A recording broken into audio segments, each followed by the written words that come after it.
Voilà, bienvenue dans la chronique politique avec le consultant et le chroniqueur Agapit Napoléon Maforican. Bonjour. Bonjour Lali, bonjour à tous les téléspectateurs. Bienvenue. Ce matin, vous Merci, titrez... agréable. Oui, voilà. Un bon début de semaine à chacun. C'est ça, merci beaucoup. Ce matin, vous titrez votre chronique « Tapis rouge pour les partis politiques ».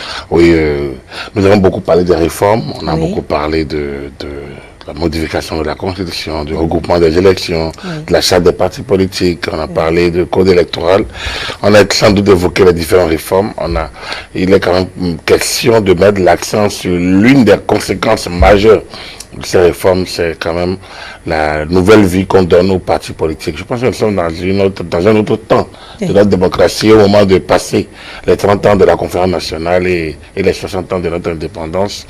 Je pense que le gouvernement, le Parlement donne une chance à la vie partisane et du fait à l'animation donc de la vie publique. Donc je pense que on a dit les partis politiques comme quoi l'expression du suffrage. Et après de ce moment-là, c'est à travers le suffrage que le peuple désigne ses représentants élus, et ces représentants élus qui agissent en son nom pour le reste des actes entre deux élections. C'est dire que les partis politiques constituent un élément clé de la démocratie, et depuis 90, ces partis ont fonctionné dans une atmosphère un peu de mélange de genres, de clans politiques, de propriété privée, un peu comme des établissements politiques appartenant à des personnes dont le mérite est d'avoir peut-être plus de moyens que d'autres, ou d'avoir du flair.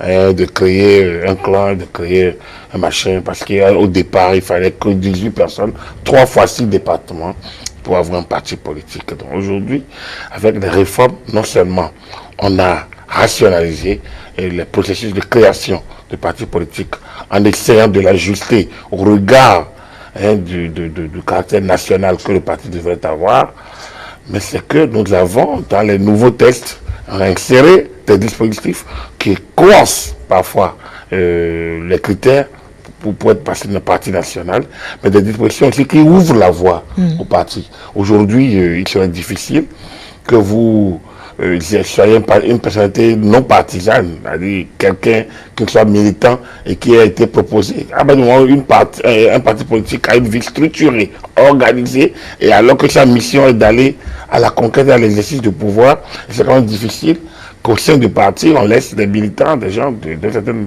valeurs, pour pouvoir aller faire appel à d'autres personnes qui sont totalement étrangères à la vie, à l'animation donc de la vie du parti.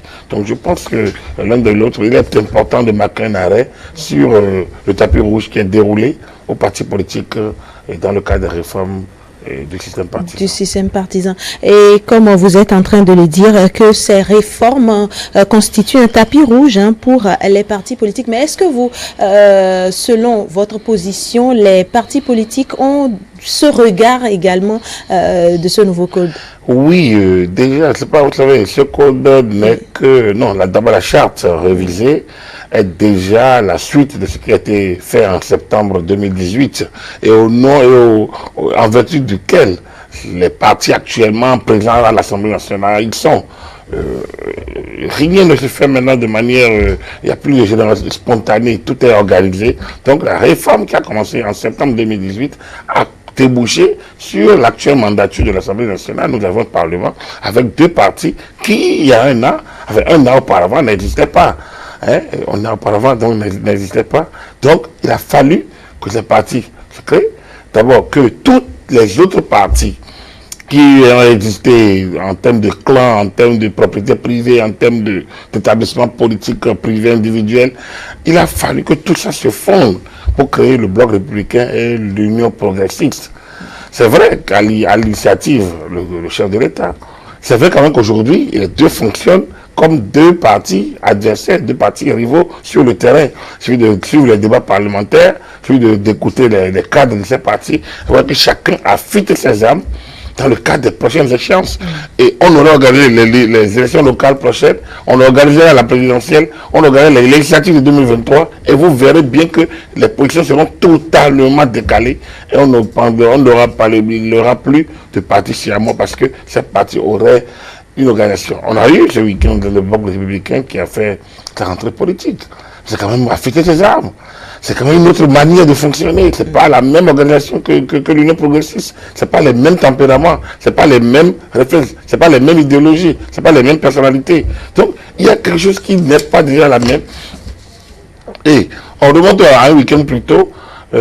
C'était le Moël Béné qui faisait son conseil national, son congrès. Donc, qui animait pour sa vie. Et mettait en place ces organes internes, et ainsi de suite. Un peu plus tard, et plus tôt, il y avait d'abord l'UDBN, et avant, c'était l'université de vacances du PRD.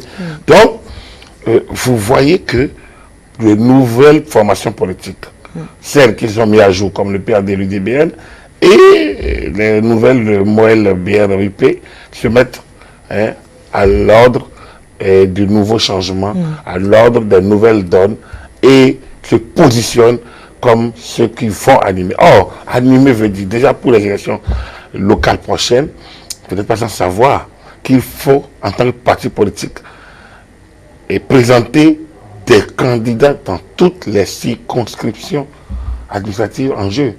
Donc, les conseils de village, les conseils communaux ou municipaux. Donc, il faut avoir des candidats. Et pour avoir droit au partage du siège, il faut réunir 10% d'abord au niveau national. Donc, vous voyez que quand il dit corsé, ça a été corsé. Mais au même moment, une fois que c'est corsé, c'est un boulevard qui est fait à l'interne. Pour ceux qui passent les étapes, ils disposent d'un boulevard qui leur permet d'exister en tant que parti. Je pense que c'est une opportunité qui est ouverte à tous ceux qui veulent mener une nouvelle vie partisane, aux jeunes, aux femmes, à l'ancienne classe politique également, aux aînés, donc de se mettre au diapason des nouvelles règles. Je pense que ça au regard de toutes ces réformes-là, quel sera le visage de la vie politique, si vous pouvez caricaturer? Non, ce nouveau visage se met en place. Ce visage sera BRUP, c'est déjà le cas actuellement. Il sera moins l'UDBN, il sera PRD et FCDB, il sera FCBE et FPR. Je pense qu'aujourd'hui, nous avons une dizaine de partis politiques qui ont vocation à animer, à concourir à l'expression de ce suffrage, comme dit notre Constitution, en son article 5. Je pense qu'il appartient désormais à ces partis d'occuper le terrain et donc d'animer la vie, comme on le sent déjà, on le voit venir, comme ça va être le cas au plus, parce que il y a des élections vous voyez, dans 5 ans, en 5 années, entre 2019 et 2023, c'est 3 élections.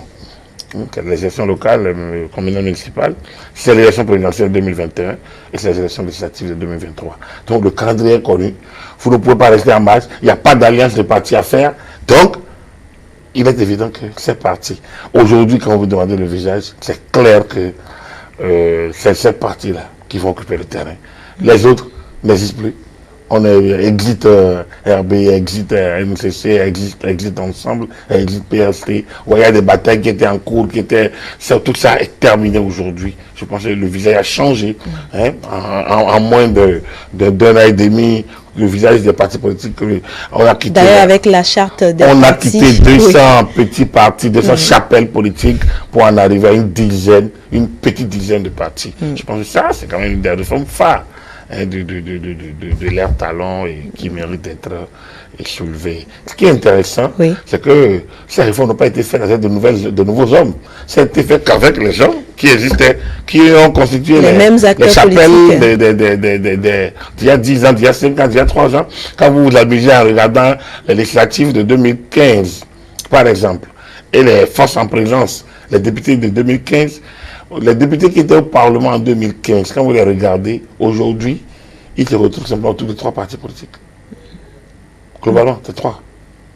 L'UP, l'Union progressiste, le Bloc républicain, le Parti de renouveau démocratique et peu, donc pour, et peu ou prou au niveau du FCBE. Donc ça fait 5.